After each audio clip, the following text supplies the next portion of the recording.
there were four things that we really wanted to make sure that we secured in that initial phase of COVID.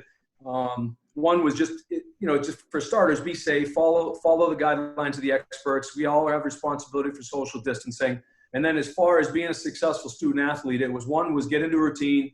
Two was academics, make sure we do a good job adjusting to remote learning so we don't do anything that would interfere with our eligibility moving forward or interfere with the fall. The third was training, and the fourth was nutrition. As we went through the first 3-week phase, we progressed into another 3-week phase where we're really afforded the opportunity to stabilize and maybe narrow our focus and get to a more normalized training plans and getting guys, once they got established where they were going to be during this phase, it allowed us to maybe, accelerate and do a better job improving the programming and improving what we were doing. And my last note is, before I open to questions, is just simply this. Everybody in college football is experiencing the exact same challenges, and we have to do it better than everybody else. Right? Stress and adversity tends to break the weak and strengthen the strong. So it's our job to create an advantage for Iowa football. As we come out of COVID, it's our job to have developed routines, habits, and the necessary resolve that galvanizes us, and we hit the ground running whenever that is, June, July, whatever that is. We don't know. There's an uncertainty there. But it's our goal to galvanize our football program, pull us together, because we're communicating, connecting at a high level, taking care of our own individual routines at our homes where we're at. And, that's the goal, and that's what we've been working towards. It's our job to stabilize the workouts.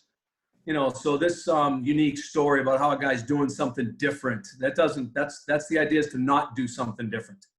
Okay, the idea is to do what we do here.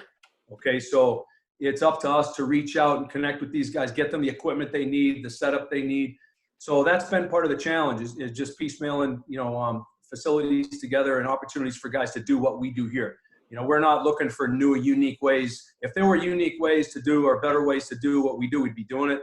We're trying to normalize and stabilize the environments that they're in, quite frankly. There was a time in the 90s where we're giving the guys shopping lists. Hey, what do you buy at Hy-Vee? They don't buy anything at Hy-Vee anymore, but now they're back to doing that. Shopping lists, how do you fill your fridge? How do you make your, cooking? We started into some cooking instruction with the guys. Like, hey, how do you prepare a simple meal? Because they don't cook anymore.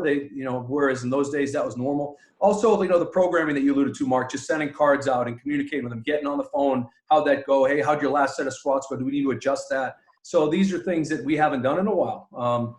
Simply put, nowadays, that when we train, that's supervised, it's on campus, it's monitored, and we don't have that anymore. As far as I'm no different than anybody else. Every single person in the building at Iowa football wants to get back to work. It sometimes when things like this happen, I haven't been through anything like this ever before, but it's often a time to reflect, and you just miss going to work. You miss walking in, and like I said, 30 guys come through the door. So you just miss that, and you just can't wait to get back to it again. Believe me, these guys, they have a small window. Us as coaches, these guys, they have one sophomore year, one junior year, or one senior year.